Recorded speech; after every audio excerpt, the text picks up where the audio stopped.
Il y a le sujet international, réglementaire, qui est ce qu'on appelle la fameuse zone SECAMED, que tout le monde appelle de ses voeux. Elle est compliquée à mettre en place pour des questions géopolitiques, mettre en accord le Nord et le Sud, tout le monde le sait.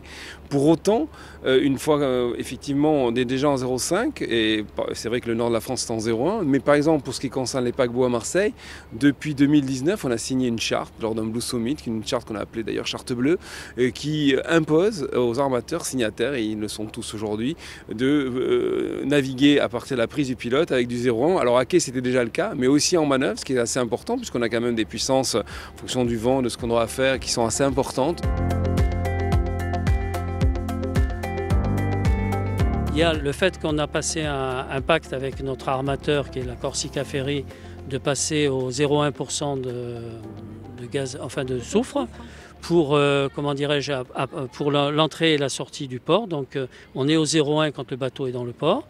La deuxième mesure, c'est avec les pilotes, que les pilotes font du pilotage beaucoup plus éco-responsable. Et la troisième chose, c'est la capitainerie qui fait un placement aussi éco-responsable en fonction de la météo et des vents dominants.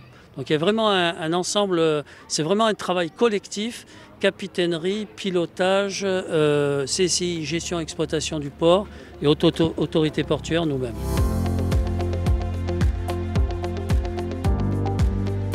Le choix qui a été fait, c'est d'aller au-delà de ce que la loi et la réglementation nous imposent, puisque nous avons sur toutes nos escales aujourd'hui des bateaux qui fonctionnent avec un carburant en dessous 0,1% de taux de soufre.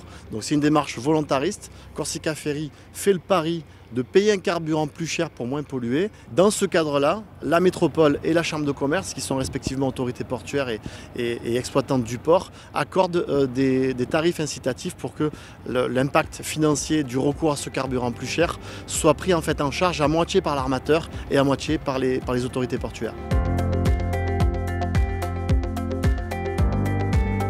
C'est avec l'Europe qu'on a réussi à faire abaisser la pollution des navires.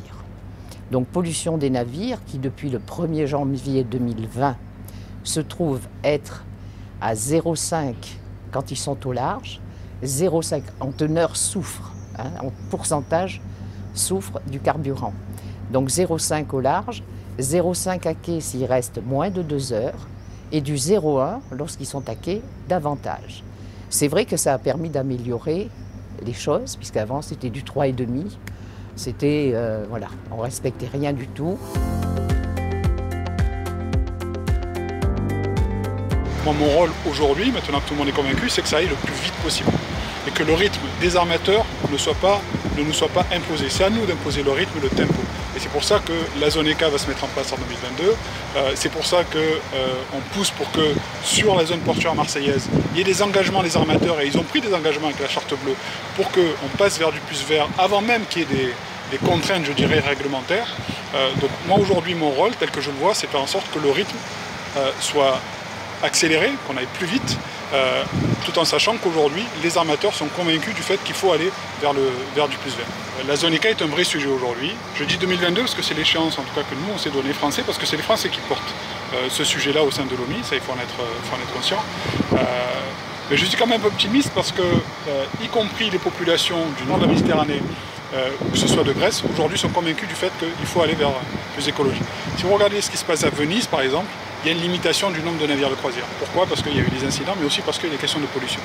Tous les riverains, tous les habitants, tous ceux qui aujourd'hui votent, disent à leurs gouvernants on veut plus écologie et on ne veut pas être pollué par l'air, ou en tout cas par ce qui est émis par les navires, même s'il y a eu beaucoup de progrès depuis quelques années, et ça il faut le reconnaître.